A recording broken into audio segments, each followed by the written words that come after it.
بسم اللہ الرحمن الرحیم۔ دوستو، رحمان وائس ولاگز میں آپ کو خوش آمدید کہتے ہیں۔ آج آپ کو جو کہانی سنانے جا رہے ہیں وہ مجبور شخص کے لیے روزی کا غیبی نظام کے حوالے سے ہے۔ سید جزاری اپنی کتاب انوار النعمانیہ میں لکھتے ہیں، ایک بادشاہ اپنے خدمت گاروں اور سپاہیوں کے ساتھ سامان سفر تیار کر کے ایک روز شکار پر گیا۔ جب وہ پہاڑ کے دامن میں دوپہر کا کھانا کھانے دسترخوان پر بیٹھا تو ایک شاہین نے اچانک آ کر اس کے سامنے سے بھنے ہوئے مرغ کو پلک جھپکتے ہی اٹھا لیا اور تیزی سے اڑاتا ہوا چلا گیا۔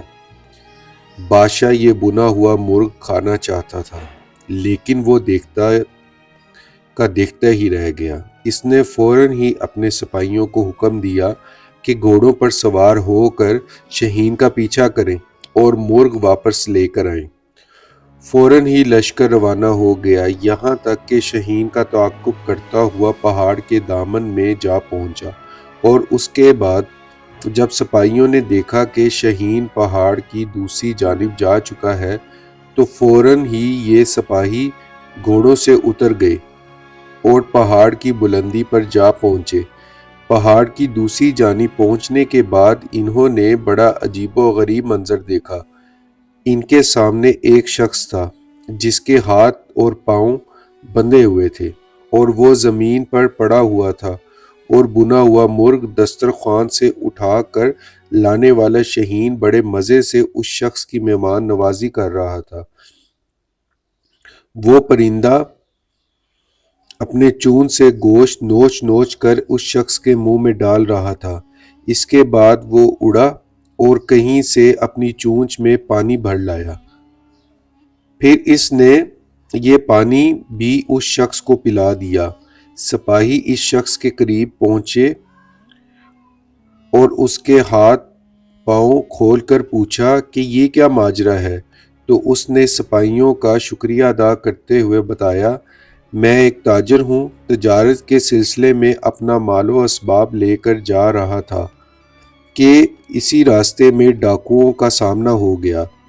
وہ میرا مال و اسباب لوٹ کر لے گئے۔ وہ چاہتے تھے کہ مجھے قتل کر دیں، لیکن میں نے ان سے التجا کی کہ وہ مجھے جان سے نہ ماریں۔ وہ کہنے لگے، ہمیں اس بات کا ڈر ہے کہ تم کسی طرح آبادی تک جا پہنچ جاؤ گے، اور اس کے بعد ان لوگوں نے مجھے اور میرے خچر کو باندھ دیا اور چلے گئے۔ پھر دوسرے دن یہ پرندہ میرے لیے کہیں سے روٹی لے کر آیا، اور آج یہ بنا ہوا مرغ لے آیا۔ روزانہ 2 مرتبہ یہ پرندہ میری مہمان نوازی کرتا ہے۔ لکھا ہے کہ بادشاہ کو جب اس بات کا علم ہوا تو اس کی زندگی میں انقلاب آ گیا۔ وہ کہنے لگا، افسوس ہے ہم پر کہ ہم ایسے خدا کی خدائی سے غافل رہے جو اس انداز سے اپنے بندوں کو رزق فراہم کرتا ہے اور اپنا نظام چلاتا ہے۔ یہ کہہ کر بادشاہ نے اپنی حکومت سے کنارہ کشی اختیار کر لی اور اپنے زمانے کا عابد و زاہد شخص بن گیا۔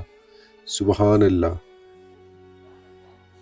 اسی لیے ہمیں اللہ پر ہمیشہ توکل کرنا چاہیے۔